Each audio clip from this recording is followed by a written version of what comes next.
Welcome, everybody. We'll be allowing folks in as they arrive. For those of you who are already here, welcome. Whether your video is on or your video is muted, welcome. Welcome, welcome. We're so excited to be here today with you all. And I would just love to say I am really pleased to be able to host this experience again for the second time. Lasell, thank you for granting me the opportunity to do this. It is lovely to be here again. And it's just such a joy to be able to celebrate the second workbook along with you and whoever is here, whether live or by watching the video after the fact. So thank you again for granting me this opportunity to just allow you to have an opportunity to have a voice around your book and share a little bit more about this latest edition in your Cultivating Connection series. So I'm Lasell Bartlett, as you know. My interest in horses goes back to, I think, in generations for me. Grandfathers on both sides were horsemen.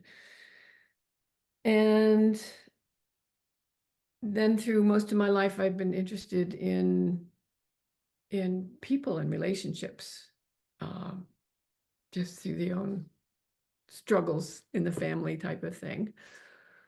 Somehow that got me through a lot of adventures, and including becoming a clinical social worker. And at that time, it was a registered therapeutic riding instructor for PATH. Now it's certified, and I'm holding that status. And I needed to start writing, so I've been writing. And my recent series of workbooks is a lot from my time learning about somatic experiencing and other body-based modalities. I have a long history with spiritual groups and meditation and horses. And it just was time for me to write out baby steps. I want to say baby steps because I have a friend who I shared lessons with a couple decades ago, but she called me the queen of baby steps.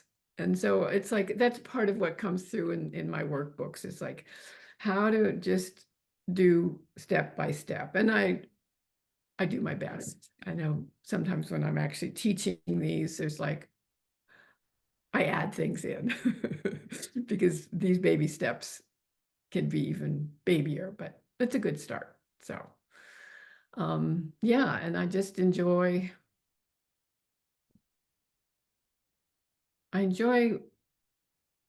passing along information that's been helpful to me.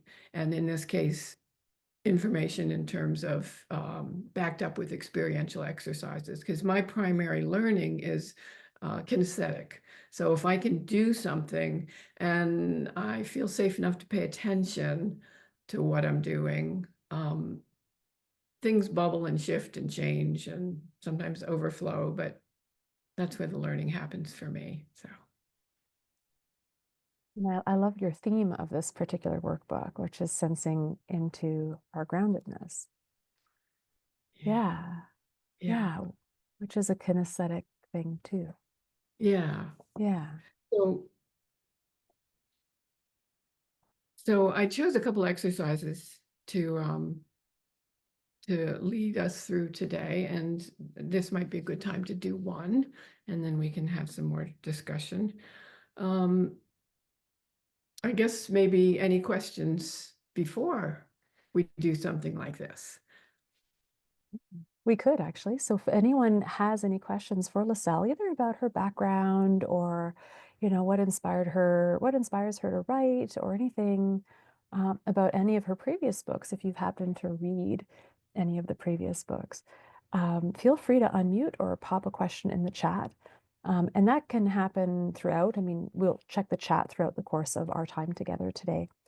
So if anyone is chatting or Lasell is sharing, feel free to just go ahead and put a question in the box. But we'll open up the floor now if anybody has anything to say, or if you have any questions. And if not, then Lasell will lead us through the first virtual hug. We were advertising this as free hugs. Right. Free hug. Free And hugs. I had an early editor of my memoir, which is the first book that I brought to publication, tell me that my voice was like a hug. Listening to my voice was like a hug. And I didn't understand that. That was probably 4 or 5 years ago now that she was reading my book and talking with me. But I sort of get the concept now. And it's like, oh, that's nice. If my voice can be like a hug for people. Yeah. So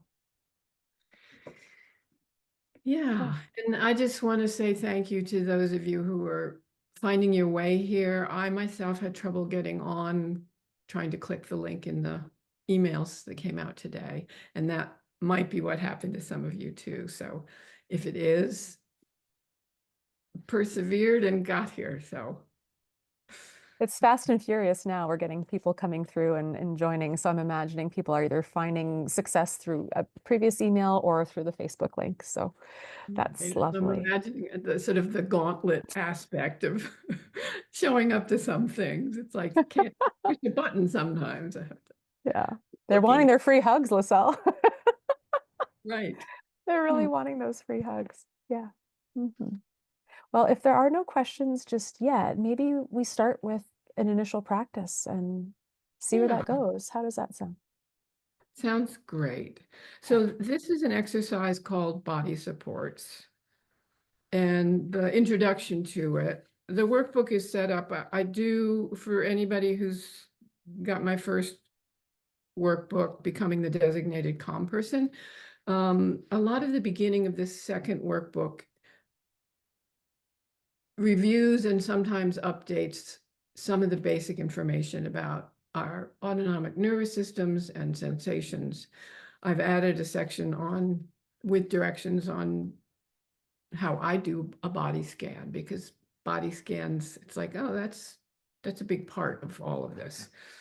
So anyway, most of the sections in this one have a little something of education and then go into the exercise. So body supports. There are numerous ways you can feel supported. One way is to bring attention to where your body makes contact with the ground, the floor, a chair, or whatever surfaces are under you. These are surfaces that help you feel some pressure as gravity holds you earthward. Being aware of contact with surfaces below you can bring a sense of ease, even safety, a sense that life is okay. So exercise body supports. Sit or stand comfortably. Notice your breathing without changing anything. And I'm going to add some words as I'm in addition to what's actually written here. So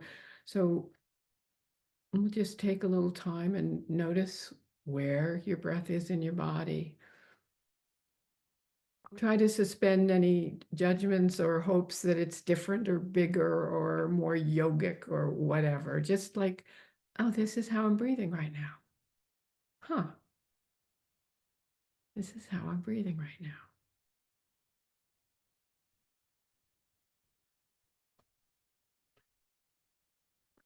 And do a gentle body scan, looking inside from head to toe. And I'll let you take your time going where you want to in your body for this. Being curious as you roam around with your tension inside your body, being curious about places of tension, places of softness, places of aliveness, and even areas that are hard to connect to inside your body.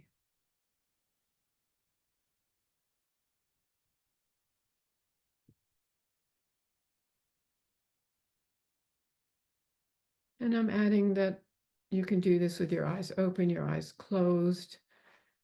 If you find yourself becoming unsettled, wandering around with your attention in your body, one way to come out of that is to open your eyes and look around the space you're in right now.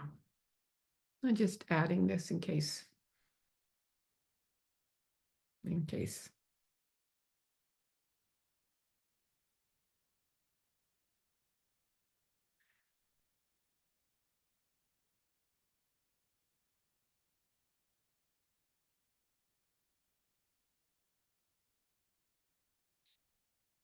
And check internally for where your body feels supported.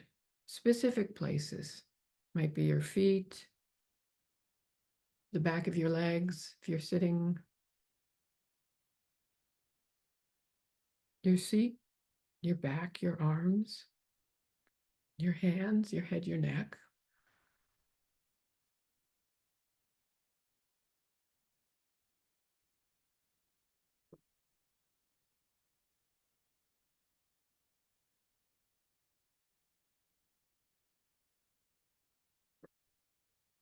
And sort of gently choose two places where you feel supported. And allow your attention to shift back and forth slowly between these two places where your body feels supported. Maybe 4, 5, 6 times, whatever feels right.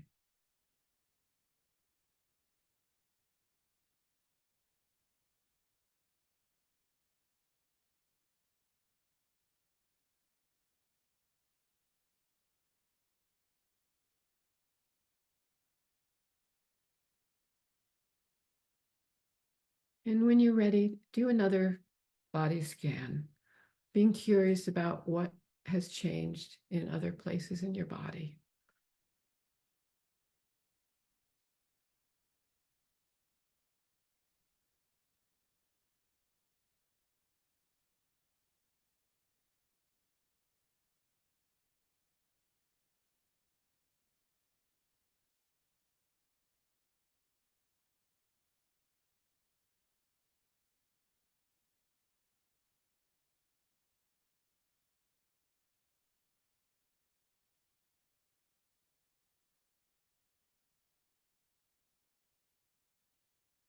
And each of the exercises in my workbooks have sort of questions to reflect on. And so the questions that come with this exercise, what body parts are easiest for you to notice?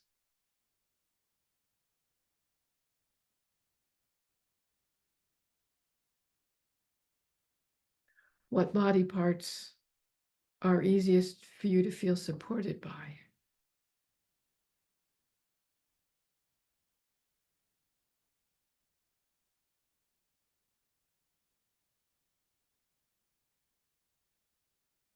Did you feel a sense of settling after shifting your attention between two supported places in your body?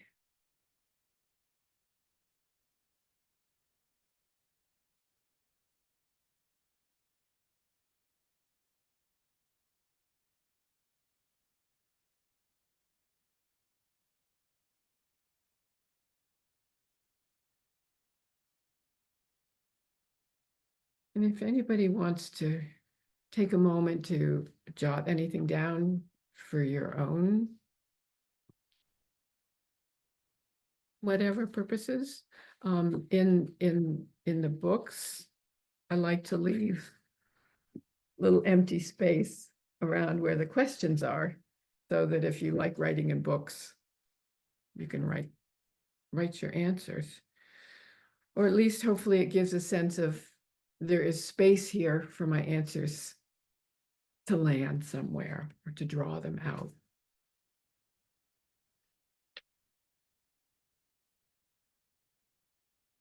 So if anybody wants to share or ask questions about this, we could do this right now. Feel free to unmute or plop a question in the chat box. Either way.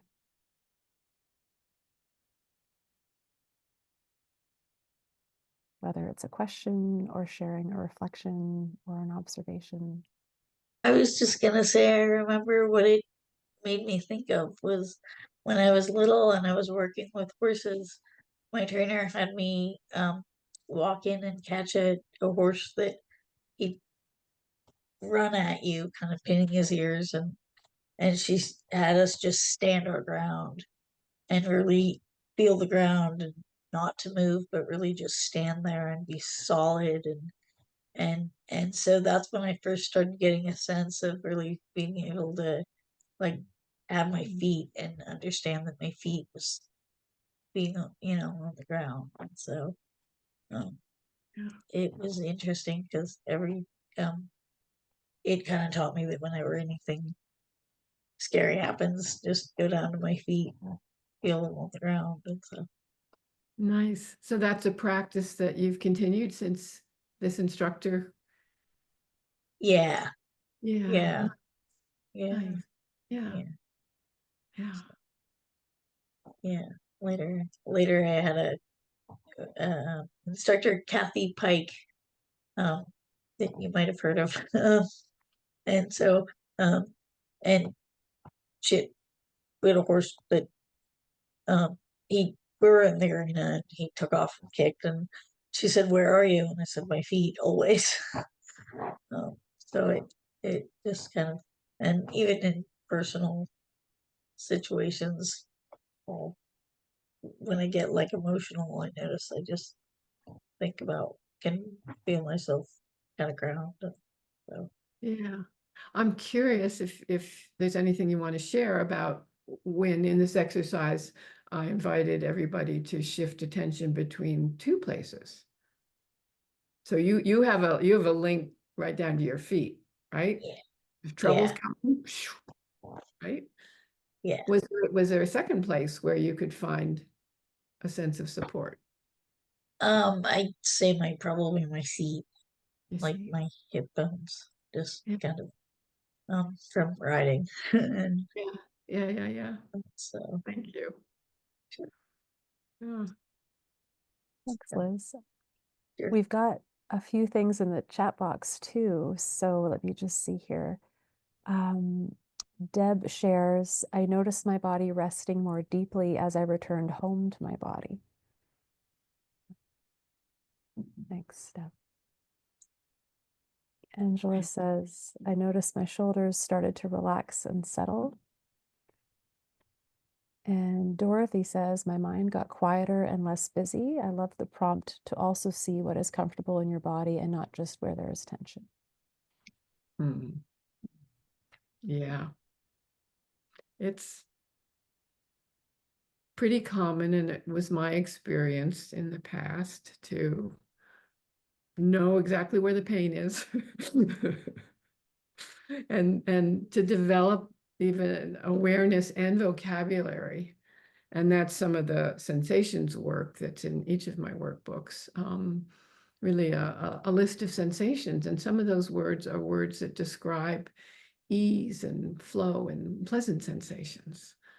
Because our culture, at least the culture I grew up in, trained in, didn't offer that. So I think that we all benefit from growing a little bit our vocabulary about, oh, that's a little pleasant shiver up my spine, that kind of thing. Yeah. Okay. Yeah. Hmm. Anything Yeah, else, or I can lead another one. we could. I was going to share something interesting, which was um, noticing different areas that weren't necessarily calm, but areas where there was aliveness inside, and which Mm. was interesting because I was feeling supported in my seat and with the chair, but I was noticing um, a, an aliveness within the groundedness. And I was wondering if you would speak a little bit more to that, because grounded isn't always necessarily calm, for instance, or I think thinking groundedness can isn't just a coming down, for instance. It can be, but I felt very grounded, but I also felt like an effervescence that was doing sort of this while Nice. feeling Mondays, held. yeah, Yeah, yeah, yeah, yeah. I'm yeah. thinking it's actually a great lead in for the other exercise I chose for us today, but I won't go there quite yet.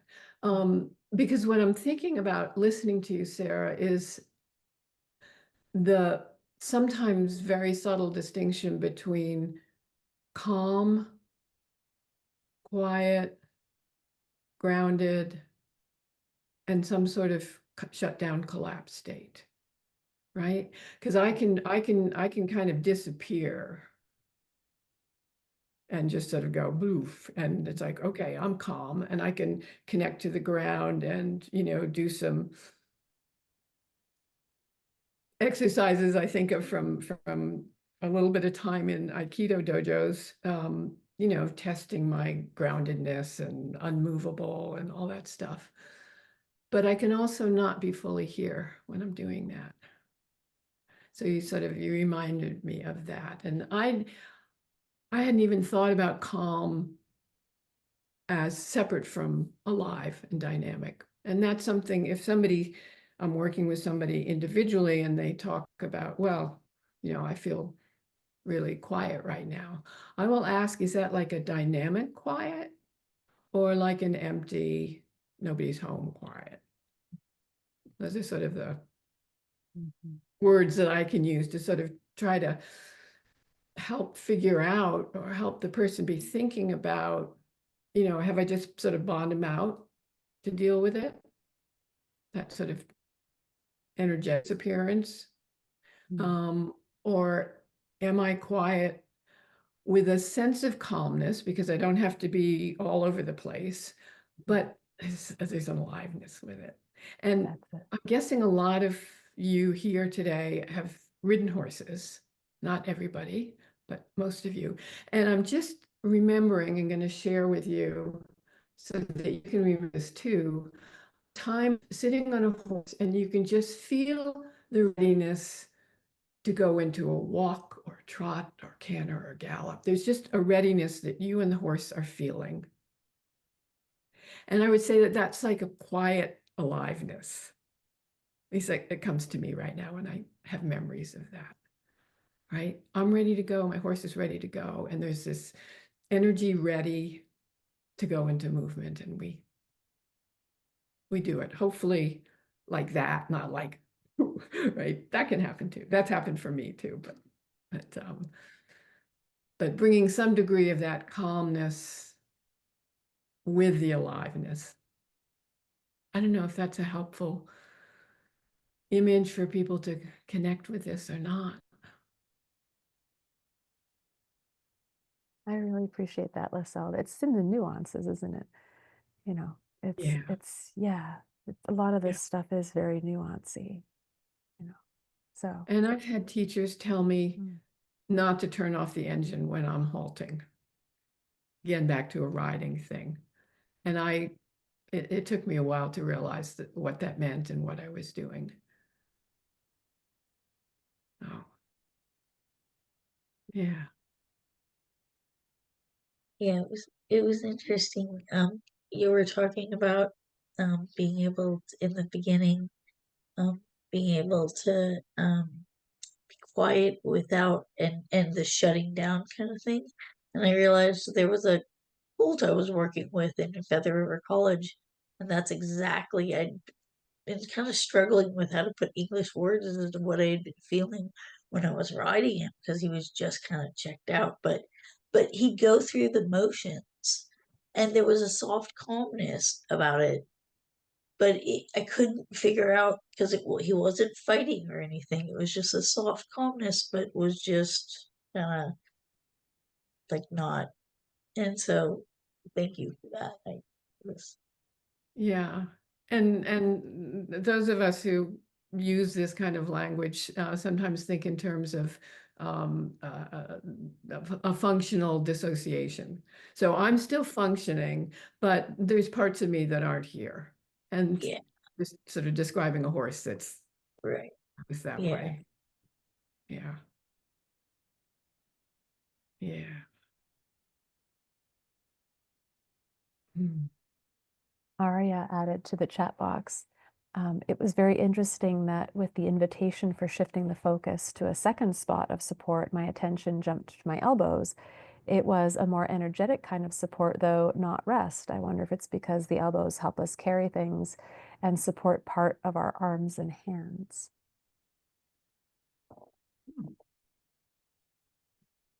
Now you've got me wondering about that. I Mm, certainly don't have any answers, yeah. right?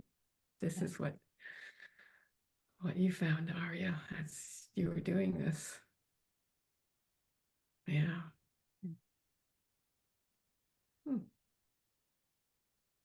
Certainly an interesting theory.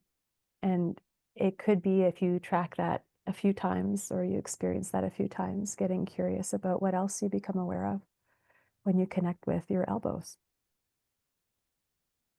at other times, Aria. Yeah. No need to kind of go there today, but there sometimes can be different bits and pieces that our bodies hold, our joints, our muscles, our organs. Yeah. And as you listen in more, you might hear more. Yeah. Yeah. Mm-hmm. Yeah. And I'm watching my own mind doing its normal thing of like, oh, there might be a thwarted something in there. Well, there might be. And then I think about times when at this point I'm living alone on my farm for a while my partner's in recovering from a stroke. And I'm physically more likely to dance with abandon when I've got nobody watching. So that's like my elbows are right there, like, and that came to mind when I was hearing your words, Aria. It's like, oh, elbows, yeah, rather than like, the schoolgirl. Oh, Yeah. yeah. Thanks for that, Lasell. Yeah, it's hard to say, Aria. Like as you check in with that place in your body, get curious about what else you hear, what else you notice. Yeah.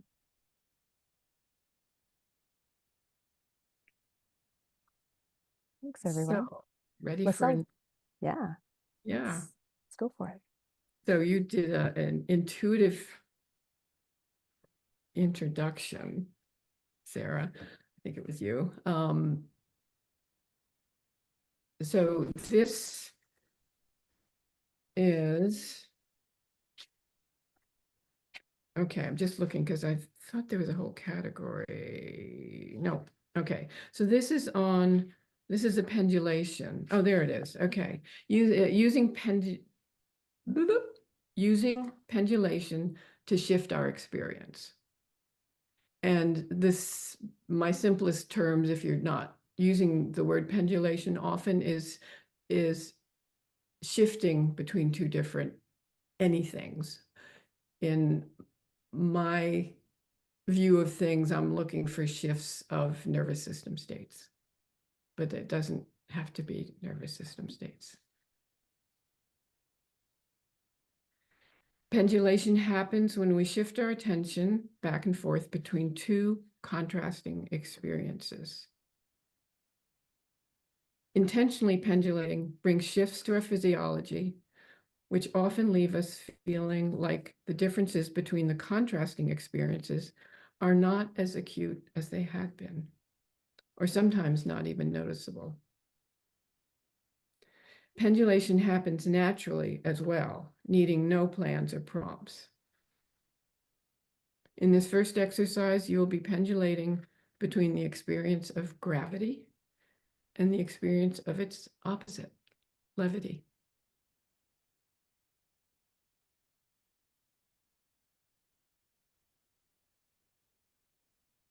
So gravity and levity. Stand or sit comfortably and notice your breathing without changing anything.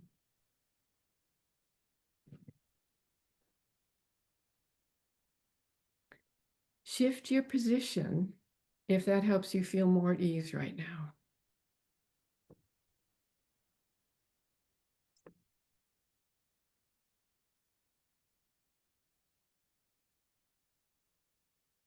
And I'm just inserting, I got a little message, my internet is unstable, but I seem to still be here. So I'll be back if something happens. Sarah will take over.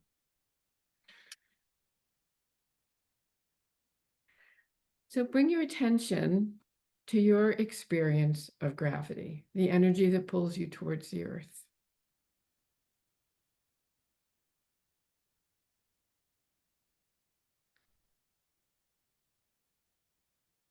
Notice any sensations, emotions.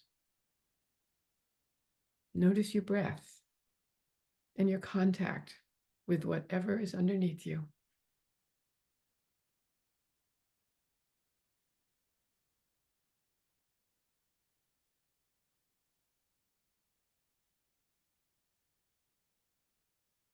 And now if you would bring your attention to your experience of levity, the energy of centrifugal force that lifts you up, countering the gravitational pull. And for some of us, it may be a foreign idea to think of we have levity energy, but we do.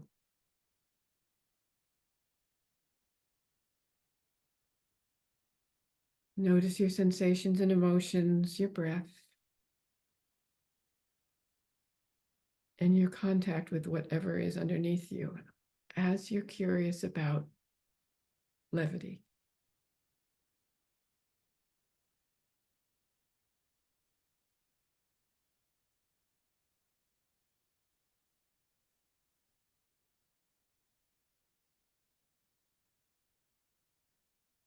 And we're going to go back to gravity. So bring your attention to your sense of gravity again. Noticing sensations, emotions, any changes in your breath, your sense of contact with what's underneath you.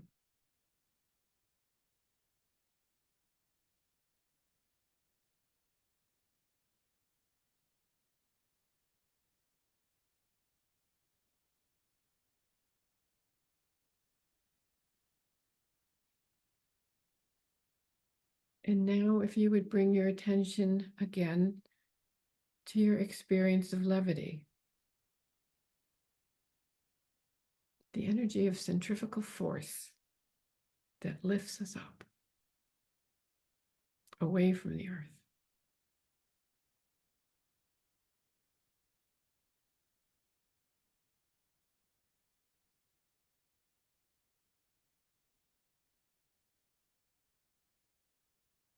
And be curious about your sensations, emotions, your breath, your contact with whatever's underneath you.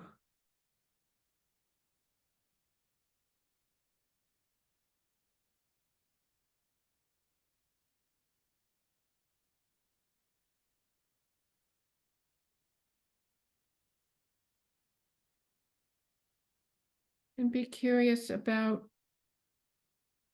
what might have changed going back and forth these two times between gravity and levity and gravity and levity.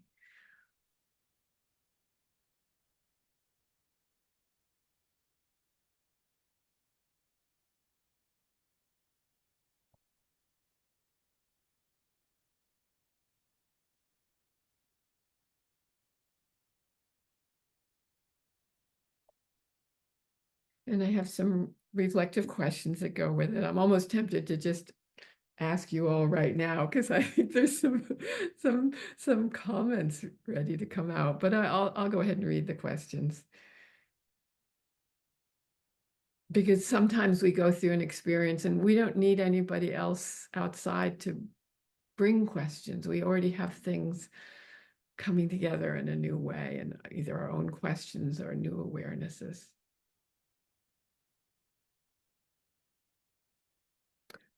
Which was easier, Sensing gravity or sensing levity?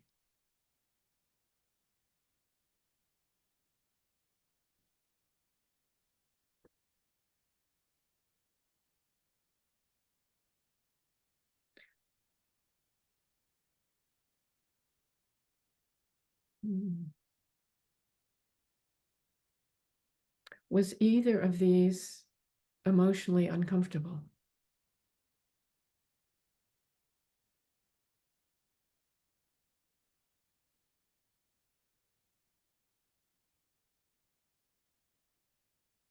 And do you have a preference for noticing gravity or noticing levity?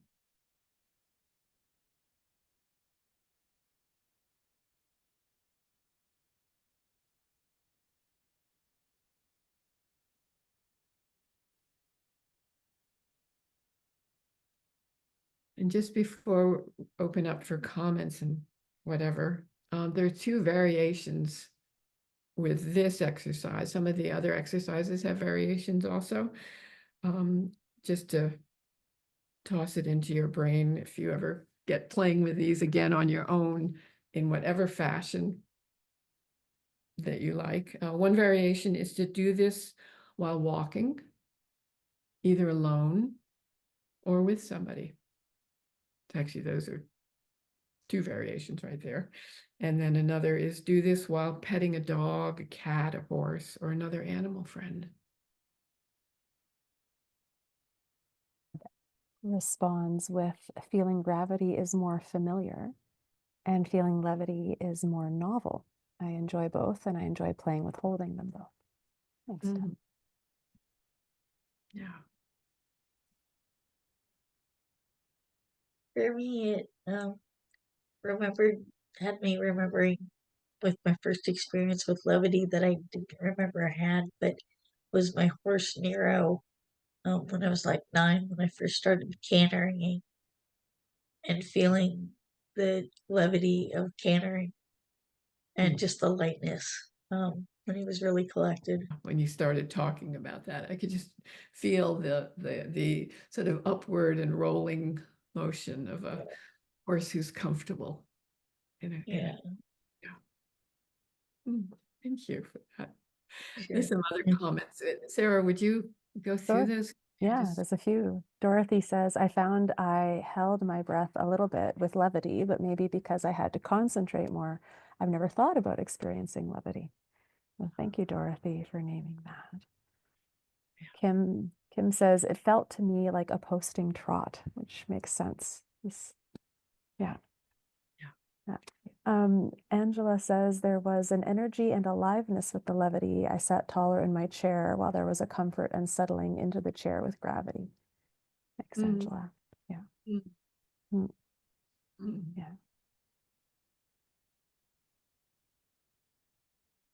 Mm.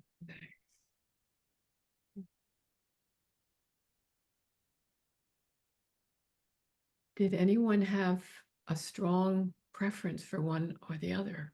So I'm hearing a lot of holding both, as Deb said, right? It's like, yeah, there's curiosity and goodness in both places, even if it's new. So,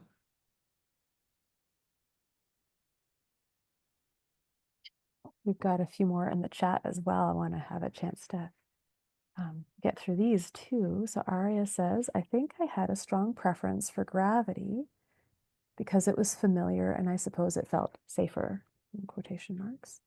Yeah. Yeah. And that reminds me, actually, that comment reminds me a little bit about this other rhythm of expansion and contraction. They're not quite the same, but sometimes, you know, groundedness has more of this kind of a quality, not in a contracted way, but in a settling kind of way. And expansiveness can feel, not that these are exact correlates, they're not, but this can sometimes feel unfamiliar or a little more turbulent, even if it's pleasant, compared to something that's less so. So I'm reminded of that. It's not quite the same thing, but it's similar. Yeah. right. Well, it certainly can trigger worries about floating away. Yeah. Yeah. And I don't know Yeah. about who else here ever floated away in dreams as kids, but I did a lot. It was Yeah. fun, but it was strange, Yeah. right? Mm. Floating. Huh. Deb says, I also think of the work of another teacher or mentor, Urella Frank. She talks about developmental movement dynamics in terms of yield and push. Yield is being with, and push is differentiating from while being with. So I felt the sensation of resting and yielding into gravity. I also felt myself finding the support from the ground to rise up, to find my inner support, to feel myself being almost an extension from the earth. I love that wording, Deb, and that reminds me a bit of what I was saying earlier, my experience of feeling held and something feeling supported to rise. But it wasn't effortful, it wasn't anti-gravity efforts. Like I wasn't feeling like my body was efforting to rise, but something internally was rising. Not from willpower, but something was emerging because of that. So your words kind of resonate for what I was feeling earlier. Thank you for sharing that. Kim adds, I really liked the back and forth practice. It actually helped me feel more centered. Thanks, Kim. And Deb also adds in, I can definitely feel the both when remembering the kinesthetic memory of riding, like others have named. Yeah. The horse and I are both extensions from the earth, even rising up in a way, flying in relationship to the earth. Mm. Lovely. Mm. Yeah. I'm recognizing the time, and we did promise a draw for a copy, an autographed copy of Lasell's book. And I'm trying to think of how we'll do the draw. So I know how I did it last time. I picked sort of a random name from the list of those who happened to stick it out to nearly the end. And I had a different thought of how we could do it today. So if you are at your device, I'm going to think of a number between 1 and 50, and whoever is closest will be our winner for today. So what I would suggest you do is you just pick a number, whatever shows up in your mind's eye. I've got mine. So we'll put them in the chat and I'll figure out who's closest. So we'll just take a moment here. A lot of 36s. What the heck? That's so bizarre. It's like a whole bunch of wowee. Holy Moses, that's so Yeah. funny. Mm, There's so many. yeah. We're in the field. We're in We the are field. clearly. That is so fascinating. Oh my goodness. All right, keep We going, don't folks. know. Right. Yeah, we got so I love this post-it note version of this with the number on the post-it note. Fabulous. Thanks, Lucinda. I love it. That's wonderful. I think most people are getting close. All right. Has everyone had a chance to go? I'm going to count here to see how many. 1, 2, 3, 4, 5, 6. Okay, so we have a second number in with Oh, what else came up on her the screen? granddaughter's there, Skylar. So let's Yes, I see that too. Okay, yeah, 1, 2, hi, 3, Skylar. 6. Okay. Has everyone had a chance to go? Everyone who has had a chance to go, speak now or forever hold your peace on the number that you're going to pick. The number between 1 and 50.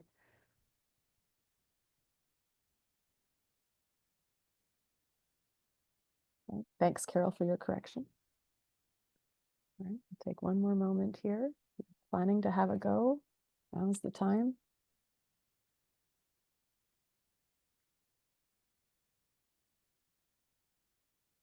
All right. My number was 43. And so we have a tie. We have two people who have put in 38. And so you are the closest ones to 43. So we have Aria and we have a lot of 36s. I was really, really amazed by this. And Dorothy. So those are our two. So Aria and Dorothy. So Lasell, what's your sense? Do we do a tiebreaker or what do you No, want to I'll do send for out. you'll That's send out fine. two? Okay, fabulous. So what I would say, thank you, Lasell, for your generosity. That is quite kind. So what I would say is Dorothy and Aria, if you would be please willing to um, pop in the message box either to myself or to Lasell Your email address, Aria, we've got yours on file, so no worries about that. We've got that one. But Dorothy, I don't know that we have yours, so feel free to send that along, and then Lasell will follow up with both of you to get your contact information and get that over to you sometime in the next little bit. Congratulations, both of you. All right. I'm trying to think, Lasell, is there some sort of little wrap-up activity from your book that we could maybe take a few minutes or a few moments to do? What's your sense? I hadn't thought about a wrap-up activity, but I will think about one right now.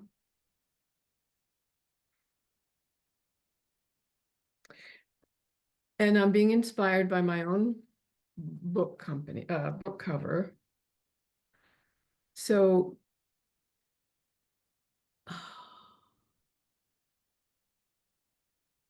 I love making up things, and that's what's happening right here. So it just, if you can bear with me for a moment. Take all the time you need, Lasell. It's great. So this is sort of around, we've been this little group for an hour, and we're going to disperse into our different places. And so this is something that might support feeling a sense of connection even as we're going through a transition. And what comes to mind is thinking about a time, remembering a time when you felt really connected to an animal or a person or a place, a tree, a garden. And maybe it's a time that included that you were touching your horse or dog or tree or some person that you felt safe with. So there's an energetic space of feeling connected and the possibility of actual physical contact. And I'm reaching out and touching my desk right now as I am imagining this. So if there's something there that you can actually touch in your space, keeping in mind that there's a living being that you've felt safe and connected with.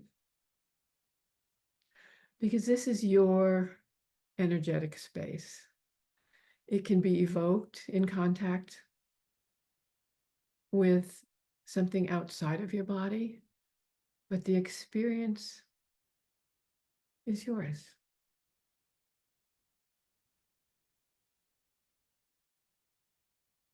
And whether you remember this as we finish up here today or not, you have this experience, you have this memory,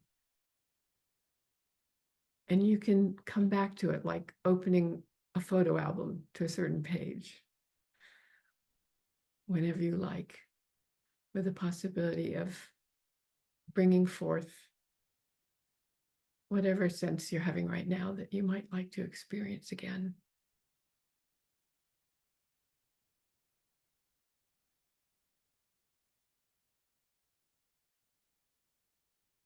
And I want to say thank you. Thank you, Sarah, for your support and your hosting this. And thank you to each of you that showed up to be part of this adventure today. So thank you. Thank you, Yeah. Lasell. Thank you for your willingness to offer yourself through your books and your writings and your wisdom and your time today as well. Yeah. Thanks for the free hugs. And for all of you who don't know self-hug, we can do a self-hug that sometimes helps when somebody or some animal isn't around. We have the right hand tucked into the left armpit if you can, and the left hand across, holding your right upper arm. And we get to shift our attention between our hands that are doing the holding and our other body parts that are being held.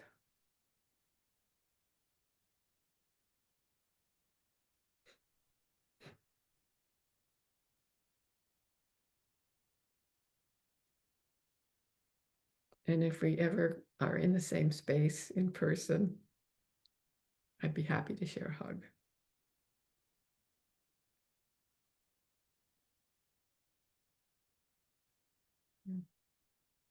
You say that, I find myself having a larger inhalation. Yeah.